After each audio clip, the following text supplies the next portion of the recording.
श्री शिवाय नमस्तेभ्यम। हर हर महादेव। आज दूसरे दिन की कथा जो जयपुर में चल रही है, राजस्थान में ईश्वर गौरा शिव महापौर कथा। गुरुजी ने कथा में कुछ नए उपायों का वर्णन किया है। अगर शरीर में आपके कहीं पर भी कैसी भी गांठ हो गई है, डॉक्टर ने बोला है कि ऑपरेशन करना पड़ेगा, आपकी गांठ नहीं जा रही है, तो डॉक्टर से कुछ दिन का समय मांग लें, 10 से 15 दिन का। फिर कहे कि आप तब मेरा कर देना। तो कैसी भी गांठ हो, कहीं पर भी गांठ हो, तो गुरुजी ने एक नया उपाय का वर्णन किया है। गुरुजी ने कहा है आप ये उपाय किसी भी दिन कर सकते हैं, ऐसा कोई इसमें विशेष दिन नहीं है। जब विशेष दिन में भी कर सकते हैं या आप किसी भी दिन जब आपका मन कर रहा है और समस्या ज़्यादा है तो आप ये उपाय अवश्य करें। तो आपको 7 बेलपत्री लेना है और एक कटोरी में आपको जल लेना है और एक कलश जल अलग से लेना है। आपको ये सामग्री लेकर बेलपत्री के पेड़ के पास जाना है। एक कटोरी में थोड़ा सा जल डालकर उसमें आपको 7 बेलपत्री डाल देनी है। उन 7 बेलपत्री को आप त्र्यंबकेश्वर महादेव का नाम स्मरण करते हुए कटोरी में डाल दीजिए। फिर जो आपने एक कलश जल लिया है जो त्र्यंबकेश्वर महादेव के नाम से ही, उस कलश में से 7 बार जल आपको उस कटोरी में डालना है।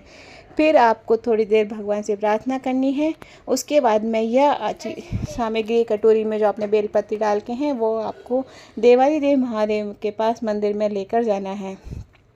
आपको देवादिदेव महादेव को उस कटोरी में से थोड़ा सा जल समर्पित करना है और उसको झेल कर लेके आना है। उसमें से थोड़ा सा जितना भी आपको प्राप्त हो जाए उसको झेल कर लाना है। त्र्यंबकेश्वर महादेव का नाम अवश्य स्मरण करना है। फिर आपको वह जल झेल कर आपको घर अपने वापस उसी कटोरी में लाना है और झेल कर वापस आना है। जो 7 बेलपत्र आपको लाए हैं आप उसको जल में से निकाल लीजिए घर पर आकर। और आपको प्रदोष काल में शाम के समय आपको 7 दिन तक लगातार एक बेलपत्री आपको रोज़ खानी है। और थोड़ा जो जल झेल कर लाए हैं उस जल का भी आपको आचमन करना है। त्र्यंबकेश्वर महादेव का नाम लेकर अपनी समस्या अवश्य बतानी है महादेव को। जहाँ भी आपकी गांठ हो गई है तो बोले महादेव से प्रार्थना अवश्य करें कि मेरी गांठ गल जाए।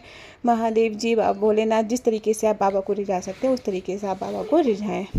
ऐसा करने से आपकी गांठ भगवान महादेव ने चाहा तो, बाबा ने चाहा तो आपकी गांठ अवश्य गल जाएगी और आपकी रिपोर्ट भी नॉर्मल आ जाएगी। अगला उपाय जो गुरुजी ने बताया है, दूसरे उपाय में गुरुजी ने कहा है अगर आप गोकर्ण प्रदेश और काशी प्रदेश नहीं जा पाते हो, किसी भी कारणवश आप नहीं जा पा रहे हो, आपके पास जाने के लिए कोई साधन भी नहीं बन पा रहा है, तो आपको क्या करना है ऐसे उसमें जिससे आपको पूरा फल, आपको वहाँ जाकर भी आपको पूरे फल की प्राप्ति हो जाए। तो गुरुजी ने कहा है आपको 2 बेलपत्री लेकर जानी है। पहले आपको एक बेलपत्र के पेड़ के नीचे लेकर जानी है और बेलपत्र की उस बेलपत्र को लेकर हाथ में लेकर बेलपत्र के वृक्ष की परिक्रमा लगानी है।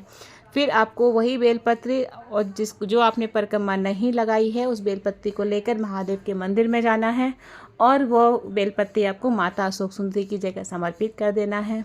और जिस बेलपत्री को लेकर आपने बेलपत्री के वृक्ष की परिक्रमा लगाई है उसको महादेव के ऊपर आपको समर्पित कर देना है। अगर आप ऐसा कर देते हैं तो आपको गोकर्ण प्रदेश और काशी प्रदेश के वहाँ पर जाने का पूरी फल की प्राप्ति आपको एकदम से आपके खाते में आ जाती है। आपको फिर वहाँ जाने की ज़रूरत नहीं है। धन्यवाद। हर हर महादेव। मेरा ये वीडियो आपको कैसा लगा कृपया कमेंट में हर हर महादेव अवश्य लिखें और मेरा चैनल सब्सक्राइब करें। इस चैनल में जो भी पंडित प्रदीप जी मिश्रा जी द्वारा उपाय बताए जाते हैं चैनल के माध्यम से आप प्राप्त कर सकते हैं। धन्यवाद।